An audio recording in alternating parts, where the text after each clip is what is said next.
David एक असा सामान्य माणूस जो दिवसाचे 16 तास कोट्यावधी रुपयाच्या नोटासोबत खेळायचा, पण त्याचे स्वतःचे खिसे नेहमी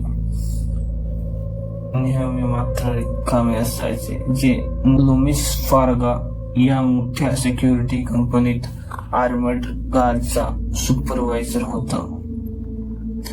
बँकेचे कोट्यावधी डॉलर्स सुरक्षित पोहोचणे हे त्याचे काम होते, पण तासाला फक्त $8 मिळणाऱ्या आपल्या तुटपुंज्या पगाराला कंटाळून त्याने असे काही केले ज्याने अमेरिकेच्या इतिहासातील दुसरी सर्वात मोठी चोरी घडून आणली.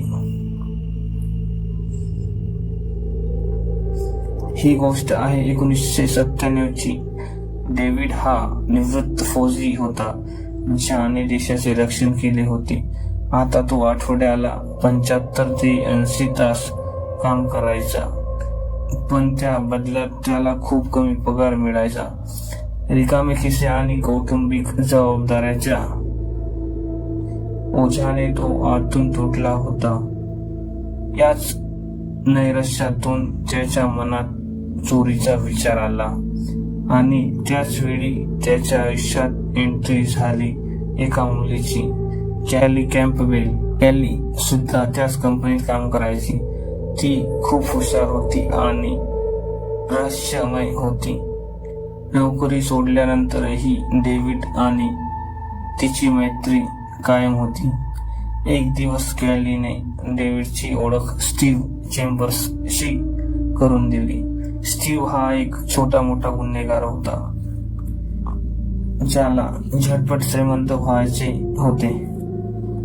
जेव्हा त्याला समजले की डेव्हिड हा एक कॅश वाहनाचा सुपरवायझर आहे, तेव्हा त्याच्या डोक्यात एक खतरनाक आयडिया आली. सुरुवातीला डेव्हिड खूप घाबरला होता, कारण त्याने आयुष्यात कधीच चुकीचे काम केले नव्हते. पण स्टीव्हने त्याला ऐशो आरामाच्या जीवनाची स्वप्न दाखवली. कॅलीची साथ आणि स्टीव्हच्या लालसामुळे डेव्हिड अशा वळणावर येऊन थांबला जेथून मागे फिरणे शक्य नव्हते. त्यांचा प्लॅन इतका साधा आणि सोपा होता, एखाद्या सराईत चोरालाही हसू येईल. प्लॅन असा होता: 4 ऑक्टोबरला 1997 रात्री ड्युटी संपल्यानंतर डेव्हिड वॉल्टमध्ये थांबेल, सीसीटीव्ही कॅमेरे बंद करेल आणि कंपनीच्या व्हॅनमध्ये पैसे भरून पडून जाईल. डेव्हिडने फक्त $50,000 घेऊन मेक्सिकोला जाण्याचे ठरले, कारण तेव्हा बॉर्डर क्रॉस करताना फक्त एवढीच पैसे नेण्याची परवानगी होती. उरलेले सर्व पैसे स्टीव्हकडे राहतील आणि प्रकरण शांत झाल्यावर डेव्हिड परत येईल व पैसे समान वाटले जातील. 4 ऑक्टोबरची संध्याकाळ डेव्हिडने आपल्या सोबतीच्या शिकाऊ कर्मचाऱ्यांना घरी पाठवले. आता तो एकटा होता. त्याने प्लॅननुसार सीसीटीव्ही बंद केले आणि ज्या कॅसेटमध्ये रेकॉर्डिंग होती ती काढून घेतली. पण इथेच त्याच्याकडे तिजोरीच्या एका कोपऱ्यात लपलेला 3रा कॅमेरा बंद करायचा विसरला. त्या 3ऱ्या कॅमेऱ्यात चोरीचा सगळा प्रकरण रेकॉर्ड होत होता. डेव्हिडने एखाद्या $17.3 दशलक्ष सुमारे 8 लाख नोटा व्हॅनमध्ये भरले. इतका पैसा पाहून डेव्हिडला इतका आनंद झाला की तो तिथेच डान्स करू लागला. त्याचा हा डान्स सुद्धा 3ऱ्या कॅमेऱ्यात कैद झाला. दुसऱ्या दिवशी सकाळी जेव्हा इतर कर्मचारी आले तेव्हा तिजोरीच्या चाव्या गायब होत्या आणि डेव्हिडही बेपत्ता होता. तो लगेच मुख्य संशयित ठरला. याच सत्य घटनेवर आधारित 2016 मध्ये मास्टरमाइंड हा हॉलिवूड चित्रपट बनला.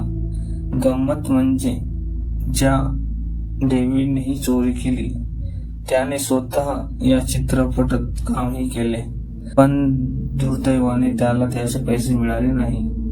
सुरक्षा फुटेज पाहिल्यानंतर पोलिसांचा संयम खात्रीत बदलला.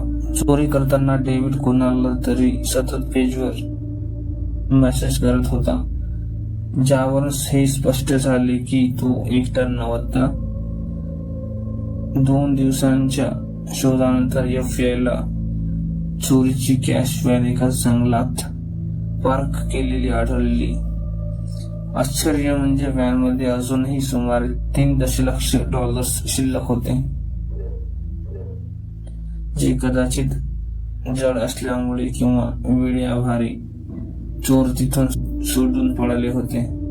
प्लॅननुसार डेव्हिड $50,000 घेऊन मेक्सिकोला पळून गेला होता आणि तिथे एका लक्झरी बीच रिसॉर्ट्समध्ये राहू लागला. दुसरीकडे FBI ने डेव्हिड आणि त्यांच्या साथीदाराची माहिती देणाऱ्याला $5 लाख बक्षीस जाहीर केले होते. पोलिसांनी माहिती मिळवण्यासाठी लोकांकडून अनेक कॉल येऊ लागले. स्टीव्ह चेंबर्स, जो या संपूर्ण प्लॅनचा मास्टरमाइंड होता, त्याने अतिशय मूर्खपणा केला. त्याने आणि त्यांच्या पत्नीने मिशेलने अचानक महागडे घर, नवीन BMW कार आणि इतर लक्झरी वस्तूवर अफाट पैसे खर्च करण्यास सुरुवात केली. जेव्हा FBI ने त्यांच्या बँक खात्याची चौकशी केली तेव्हा समजले की त्यांनी अचानक $20 नोटाच्या स्वरूपात मोठी रक्कम जमा केली होती. तपासाला 10 दिवस उलटले आणि धक्कादायक सत्य समोर आले. FBI ने स्टीव्हचा फोन टॅप केला असता त्यांना समजले की स्टीव्ह आणि माईक मॅकिनी नावाचा माणूस डेव्हिडला मेक्सिकोमध्येच ठार मारण्याची योजना आखत होता. स्टीव्हला सर्व पैसे एकट्यालाच हवे होते. पोलिसांनी माईक मॅकिनीला अटक केली आणि त्याने सर्व गुपिते उघड केली. अखेर 1 मार्च 1998 रोजी डेव्हिड गेटला मेक्सिकोमधून अटक करण्यात आली. त्यानंतर स्टीव्ह आणि त्याची पत्नी मिशेल आणि केली कॅम्पेबल यांनाही बेड्या ठोकण्यात आल्या. FBI ने लुटलेली रक्कमपैकी 88% रक्कम जप्त केली, तर उरलेली रक्कम स्टीव्हने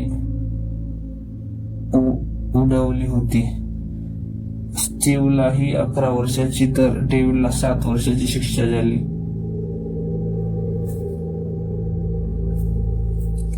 आज डेव्हिड